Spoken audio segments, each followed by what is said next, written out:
venez le défendre. Non, ceux qui le défendaient, venez le défendre. Défendez-le encore. Vous allez dire quoi encore? C'est la faute du PSG hors-jeu. C'est anti-flic. Hein? C'est la ligne haute. Paris Saint-Germain, tu nous as éteints. Inter, t'es rentré, tu nous as éteints sur ton marquage. Aujourd'hui, on te donne un grand rendez-vous, un grand match. Tu floppes encore une fois. Casse-toi de mon club! On a fait le tour avec Araujo. Il pue la merde. Il sait pas défendre. Il a pas d'intelligence de jeu. C'est un catcheur. Il réfléchit pas. C'est bon. Stop! Défense calamiteuse. Un but de Guignol qui reflète parfaitement l'image du Barça sur cette première mi-temps. Un but dégueulasse. Un but con. Comme j'en ai jamais vu. Personne au marquage. Cucurella. Tout seul dans la surface de réparation, vu que c'est un guichet ouvert ici, tout le monde se sert. Moi, je vais aller supporter les féminines. Je vais arrêter de regarder les mecs. Parce que sinon, je vais faire un AVC, je vais faire une crise. Je suis asthmatique, moi. Je suis asthmatique, les gars, je suis asthmatique. En 2 mois, là, je vais câbler avec le Barça. PSG, Real Madrid, Chelsea. Toutes les grandes échéances, on s'est fait tabasser. C'est bon. Ah, c'est donc lui le remplaçant de Robert Lewandowski? Ah, on va drôlement aller loin avec lui, hein. 5 minutes de jeu. Un face-à-face avec le gardien. Je le jure. Même Biscotte, il la met. Même Biscotte, il la met. Ferran Torres, il a fait un match calamiteux.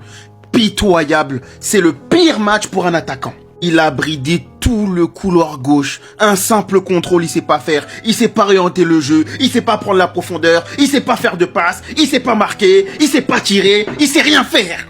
Il sait rien faire, ce mec. Quand c'est chaud en Champions League, il y a des types de profils au Barça qui ne valent rien. Ferran Araujo, nul. Pas parce qu'il est sur une bonne série que je vais pas le dire. Firmine, t'as passé plus de temps au sol que debout sur le terrain. T'es nul aujourd'hui. Le milieu de terrain de Chelsea, ils t'ont malaxé, ils t'ont massacré. T'as pas touché de ballon. T'as été pourri. Encore une humiliation de trop. On vient de se faire tabasser au bridge. Voilà, je vais prendre le plus gros pressing de l'histoire de ma vie à cause de cette équipe de merde. À cause de cette équipe de merde. Chaque année, tu vois ton club se salir tout seul à cause de ses propres joueurs. Chaque année. Chaque année. Y a-t-il une année où tes joueurs vont répondre présent et arrêter de te saboter? Une seule année? On demande que ça? Parce que quand ton capitaine te livre de telles performances dans les gros matchs de Ligue des Champions, on peut pas aller loin. Face au PSG, carton rouge. Ce soir face à Chelsea, carton rouge alors qu'on galérait déjà à 11. Face à l'Inter, même si Christensen tire dessus, Araujo fait une très mauvaise entrée. Où il gère mal les 2 buts qu'on mange face à l'Inter. Ce soir, il découpe Cucurella alors qu'il a déjà un carton jaune. Comme si ça suffisait pas, on prend un but gag, on prend un contre son camp pourri. Alors qu'à la 5e minute, Yamal te donne ce ballon à Ferran Torres. Ferran Torres qui malheureusement n'est pas forcément un joueur clutch. Il a besoin de plusieurs occasions pour planter. Bah il la rate. Une action qui aurait pu changer le match. Sûrement qui aurait évité le carton rouge de Araujo. Araujo se fait exclure et on se fait ouvrir. Le deuxième but que tu prends sur le festival d'Estevao, c'est une perte de balle de Frenkie de Jong qui rate totalement sa passe. C'est toujours les mêmes discours, c'est décevant. Ferran Torres, Frenkie de Jong, Araujo ont joué contre nous ce soir. Heureusement que ce sont que des matchs de barrage. Enfin bref, sinon vous les gars, vous en pensez quoi? Ramenez-vous sur Snap Insta, on s'ennuie. Lamine Yamal a rencontré son égal aujourd'hui. Tout le monde attendait la confrontation Yamal-Estevao-Williams et aujourd'hui on a eu notre réponse. Déjà que Chelsea, footballistiquement parlant, ils ont même pas donné l'heure au Barça. Le match était tellement intense que Jules Koundé s'est trompé de goal. Et pendant ce temps, sur le côté droit de Chelsea, Estevao-Williams se régalait. Il était inarrêtable et le pire c'est que Garnacho de son côté aussi était en train de laminer Koundé. Clairement là ce soir c'était pas le jour de Jules Koundé. Et le pire c'est que dans ce match il y a quand même eu 3 buts refusés pour Chelsea. Là pour le coup on peut féliciter le Barça parce que c'est grâce à leur alignement. Cependant s'il y a bien quelqu'un qu'on peut pas féliciter du côté du FC Barcelone, c'est bien évidemment Araujo. Chaque année c'est les mêmes conneries, les mêmes bêtises. Dans les gros matchs de Ligue des Champions, si Araujo te prend pas un rouge, il se sent pas bien. Estimez-vous heureux au moins que c'est pas en demi-finale ou quart de finale qu'il a fait ça, parce qu'il aurait pu faire bien pire. Malheureusement après sa sortie, sa situation s'est empirée. D'autant plus qu'il joue à 10 contre 11 avec un Ferran Torres qui rate tout et n'importe quoi. Envie de dire comme d'habitude pour pas changer. Comment un footballeur professionnel peut rater ce genre d'occasion là? Il y a que Ferran Torres pour ça. Et là en deuxième mi-temps, Estevao-Williams prend la parole et quand il parle, on l'écoute. À votre avis, pourquoi Lamine Yamal était choqué? Il a lavé toute la défense du FC Barcelone à lui tout seul. Ce but là va changer énormément de choses dans sa carrière, vous allez voir. Regardez comment il les a ridiculisés. Lamine n'en revenait même pas. Non, le petit il est fort, il est fort. Déjà qu'avec le Brésil, on voyait à quel point il prenait vraiment de la place. Le gars il est venu, il s'est imposé direct du haut de ses 18 ans. Normalement c'est lui maintenant qui tire les pénaltys devant Vinicius, Casemiro, tout ça. Et là face à une équipe du FC Barcelone, il s'amuse. Malheureusement les joueurs tauliers du FC Barcelone n'ont rien pu faire aujourd'hui. Firmine Lopez complètement transparent. Le milieu du Barça s'est fait bouffer tout le long. Frenkie de Jong pas très physique. Eric Garcia même il a joué. Je sais pas. Et Robert Lewandowski même lui il aurait pu rester sur le banc. Tu le pensais. Tu pensais être le 2007 le plus fort sur le terrain. C'est pas ce qu'on a vu. Tu nous disais en story ce matin. Je me sens de nouveau moi-même. Rien ne m'empêchera d'être moi-même. C'est pas ce qu'on a vu. Tu vas finir par plus parler avec aucun de tes latéraux en sélection. Ils ont tous le secret. En tant que madrilène, l'avenir du Brésil, c'est lui. Et en 2007, ton équipe gagne 1-0. Et inflige une dinguerie à Koubarsi. Tu te faufiles entre les deux. D'un angle aussi fermé, tu viens faire le break. Définitif. Rhys James qui en vient à dire, tu as vraiment fait ça? Oui, je l'ai fait. Célébration, bisous. La caméra qui braque sur Yamal juste après. Non les gars, c'est trop. Encore une fois Yamal, tu peux être très très fort. Mais comprends définitivement que tu as aussi tes faiblesses. Passant par ce joueur d'ailleurs, hein, j'ai pas les mots. Vous pouvez ne pas l'aimer pour je ne sais quelle raison. Mais à l'heure d'aujourd'hui, sa constance, sa régularité, son niveau affiché aujourd'hui contre Yamal. Je pense que maintenant vous comprenez pourquoi il est titulaire en Espagne. Physiquement, à la course, il est tout simplement beaucoup trop fort. Non, cette équipe de Chelsea, en fait, elle est beaucoup trop forte tout court. Parfois, on oublie qu'ils sont allés jusqu'en finale de Coupe du Monde des clubs et qui ont gagné les champions d'Europe. L'Absartek, hein, vraiment. Sans lubrifiant, les gars. Ils se sont fait Djoufara à sec. Je ne cache pas, victoire entièrement méritée de la part de Chelsea. À 11 contre 11 comme à 10 contre 11. Ils n'ont pas été inquiétés et comme je l'ai dit, cette équipe du FC Barcelone, elle est trop surcotée.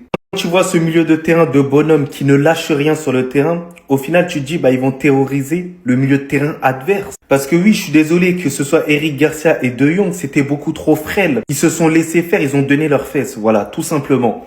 Kurela qui est devenu mon meilleur ami, qui a strangulé Yamal pendant tout le match. Et d'ailleurs, il paniquait même pas avant le match, il avait déjà prévenu. Et c'est ça que j'apprécie sur les joueurs au final. Les gars, il y a un nouveau phénomène qui est né là aujourd'hui. Stevao, j'espère que je le prononce bien. Il a éliminé Koubarsi de manière lamentable. Koubarsi n'a plus le niveau. Avant d'inscrire un but extraordinaire, Juan Garcia il peut rien faire sur l'action. Baldé est à terre, il essaie de rattraper mais c'est pas possible. Ce match, au final il n'y a pas eu match, mais je me suis régalé devant ce match-là parce que Chelsea a mis l'intensité qu'il fallait. Le FC Barcelone doit réfléchir parce que malheureusement pour moi, enfin heureusement, c'est une équipe surcotée. Mais sinon en vrai, c'est à toi. Bon, en tout cas, on dit alhamdoulilah.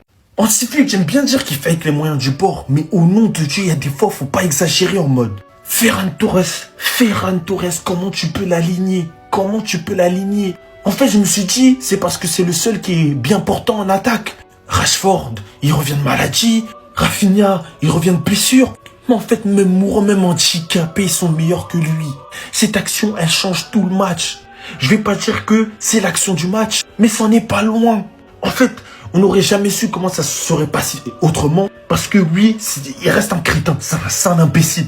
Mais si Ferran Torres met cette action, le match est complètement différent. Le bilan face aux grosses équipes cette saison du Barça, ça me fait tout remettre en cause. Tout remettre en cause. Tout ce en quoi je crois est remis en cause. En fait, c'est la honte, genre. C'est juste la honte. Au nom de Dieu, j'ai trop la rage en mode. J'ai trop la rage, frère. C'est quoi ce... Eh les gars, la Conférence League, c'est mieux. Ça y est, c'est notre niveau, en vrai.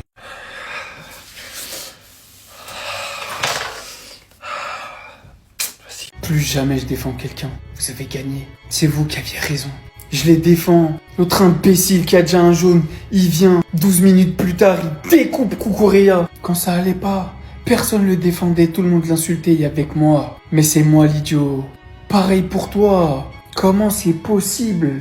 Comment c'est possible de pas cadrer cette frappe? Je te demande même pas de marquer. Juste de cadrer. T'es seul, t'as tout le temps du monde. Non, parce qu'en fait, faut voir l'action en entier.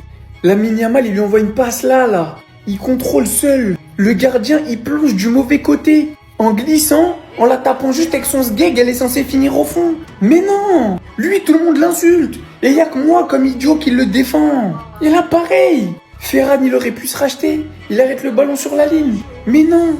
Jules Koundé, que j'ai toujours défendu, même quand il était gaze. Il vient la foutre contre ses camps. Moi, c'est plus possible. Vous avez tous gagné. Maintenant, je vais juste sucer les mecs qui sont bons. Je vais faire comme vous. Dès qu'un mec répond pas présent, dès qu'un mec rate la moindre chose, la moindre action, je serai sans pitié. Ça y est, c'est fini. Le FC compréhension, le FC empathie, le FC c'est des humains. Stop. Par contre, attention, que les choses soient bien claires. Ne pensez pas une seule seconde que je vais me mettre à insulter les joueurs ou à cautionner ceux qui les harcèlent ou qui les traitent de tous les noms. Jamais. On a beau être passionné dans le feu de l'action, ça reste du foot. Là, j'ai trop la haine d'eux. Mais ceux qui vont commenter des insultes et j'en passe, vous êtes des plus grosses merdes. Vous méritez des insultes. Monsieur caca culotte de la Ligue des Champions, Aroro a encore frappé avec le Barça. J'ai rarement vu un mec en Ligue des Champions qui fait autant caca culotte. Alors à l'époque, il y avait eu Marquinhos côté PSG, mais maintenant il est présent dans les gros matchs. Mais alors Aroro, capitaine aujourd'hui, encore un carton rouge dans un gros match de Ligue des Champions. Tout le monde se rappelle de son carton rouge stupide face au PSG il y a quelques temps, notamment sur cette faute sur Barcola en position de dernier défenseur. Et là, rebelote dans un gros match. 2 cartons jaunes en seulement 12 minutes. Et encore une fois, un carton rouge. Encore une fois, un défenseur central qui abandonne son équipe qui déjà a beaucoup de difficultés défensives. On va pas se mentir, les gars. Le Barça, la défense, c'est du gruyère de base. Mais là, quand t'as des Koundé qui se mettent des CSC, des Aroro qui prennent des cartons rouges dès que l'enjeu du match, entre guillemets, en Ligue des Champions est trop grand, c'est quand même catastrophique, les gars. Je pense que c'est le pire défenseur, gros défenseur, entre guillemets, pour la Ligue des Champions. Genre, le mec, il est obligé de saboter le match.